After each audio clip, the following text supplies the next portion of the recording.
People spend months preparing to run in just a single marathon, which is about 26 miles long.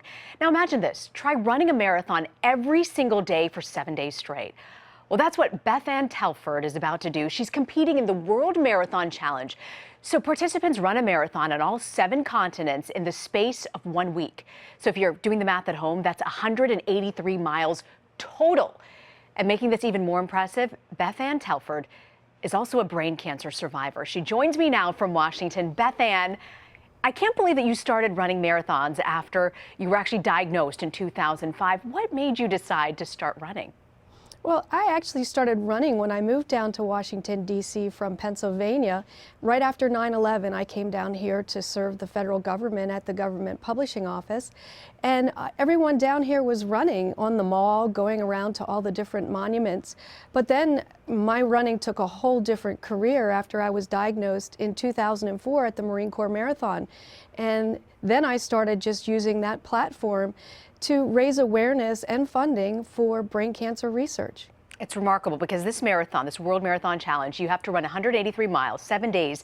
And adding to the challenge, you've got to get to all of these 7 different continents in the span of 1 week. How do you do that? When do you sleep? And what is the training like?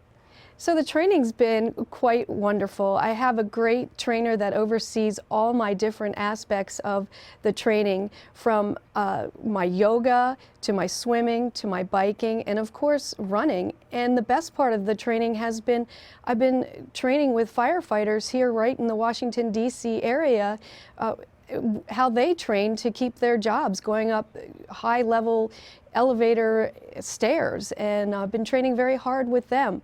Now, as far as the travel for this, I'll be in the air 59 hours of the whole 7 days. So the majority of my sleep will be on the plane. So I'm going to learn fast how to sleep overnight on a plane. And then one night we will be able to sleep in a hotel. Oh my gosh, 1 night in a hotel. That'll be something to look forward to. Now, I understand, BethAnn, you have a special pair of shoes that have some significance. What can you tell me about those? Yeah, like I said, I was training with the firefighters here in the Washington, D.C. area, and one of the firefighters is an artist part-time.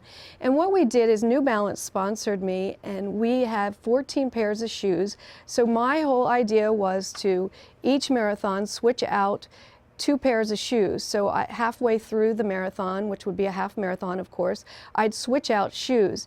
Now the great thing about these shoes is they've been hand painted by this firefighter part-time artist, but we had the children submit a template, and on them they all drew their designs. And so we have different designs on each 14 pairs of shoes on one side, and the other side they have a flag on what country they will run. So a lot of these kids will be running with me throughout the 7 marathons on 7 continents in 7 days. And again, it is 7 days. It's remarkable. And in addition to that, you've actually raised $835,000 for brain cancer research with your running. Where do those proceeds go and how will they be used?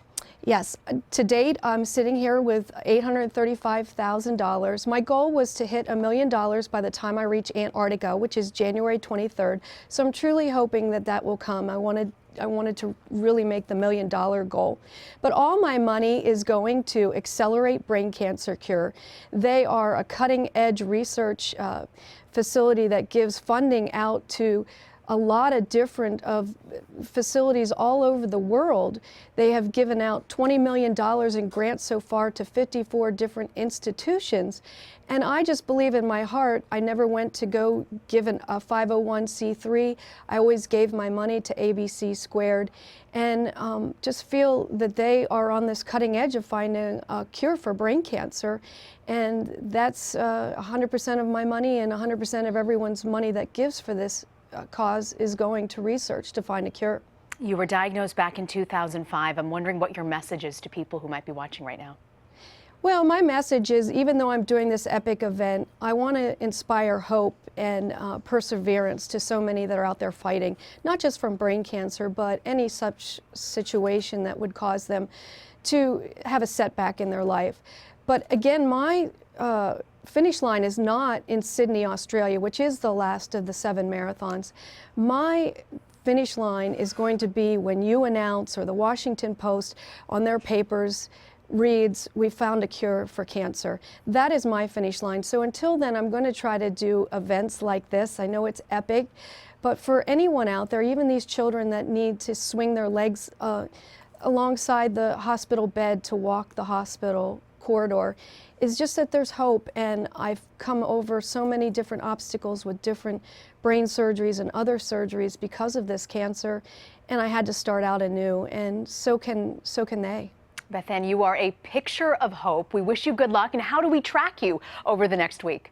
Sure, anyone can go to www.btwmc.org or Accelerate Brain Cancer Cure's website, which is www.abc2, and that's the number 2.org. BethAnn Telford, best of luck to you. We're eager to see how you do. Thank you so very much.